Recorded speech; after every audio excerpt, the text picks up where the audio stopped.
सितंबर का महीना बहुत ही खास होता है क्योंकि 1 से 30 सितंबर तक हम इसे पेन अवेयरनेस मंथ के रूप में सेलिब्रेट करते हैं।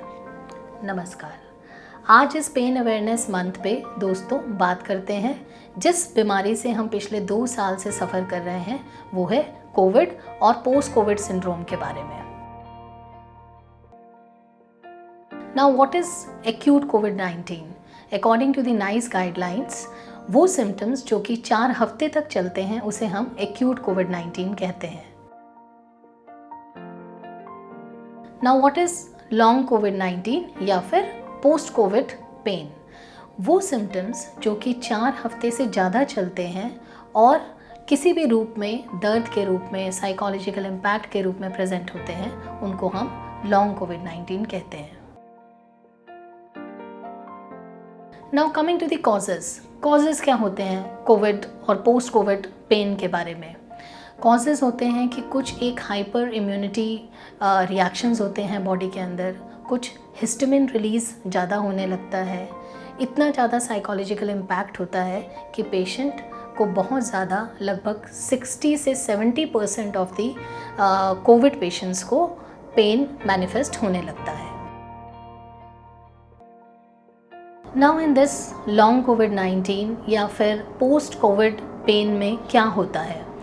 ये स्टडीज़ ये बताती हैं कि पोस्ट कोविड पेन जो है that is going to be the next health disaster in human scenario.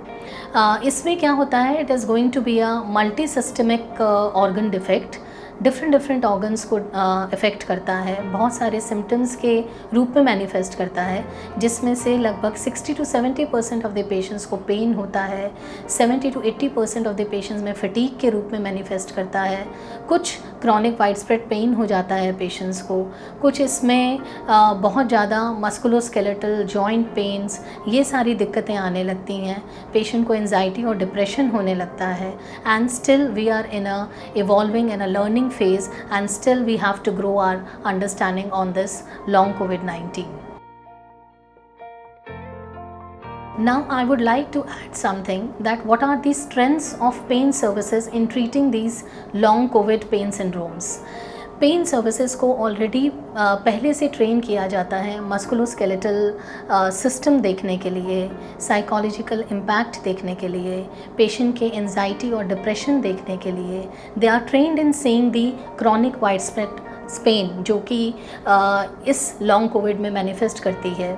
Fatigue को ट्रीट करने के लिए ट्रेन किया जाता है, and they are used to treat and take the history and the treatment and give the treatment to all these symptoms which usually occur in post-COVID pain syndrome patients, so that require a multidisciplinary mind setup, a multidisciplinary approach towards the treatment of long COVID pain syndromes, and it requires the complete rehabilitation in collaboration with the physiotherapist, rehabilitation experts, nutrition specialists, dietitians, and even the psycho-oncologist. Now, just in concluding remark, I would like to say that certain myths were there when we were there 2 years earlier facing COVID, in which we read that pain killers जो होते हैं, जो NSAIDs होते हैं, वो बहुत हानिकारक होते हैं और कोविड की पेन में हम यूज़ नहीं कर सकते। तो ये एक मिथ है। स्टडीज़ ने प्रूव किया है कि कोई भी ऐसा कोरिलेशन नहीं है जो कि इन पेन किलर्स को कोविड पेन के अंदर मोर्टेलिटी या कुछ एडवर्स इफ़ेक्ट्स जो हैं वो शो करता है। दूसरी चीज़ ये भी देखा गया कि एस्पिरिन को शुरुआत में बहुत मना किया गया कि पेन के पेशेंट्स में नहीं देना चाहिए, but there is no correlation found with the several studies which says that there is no correlation between the use of aspirin and the mortality in COVID patients.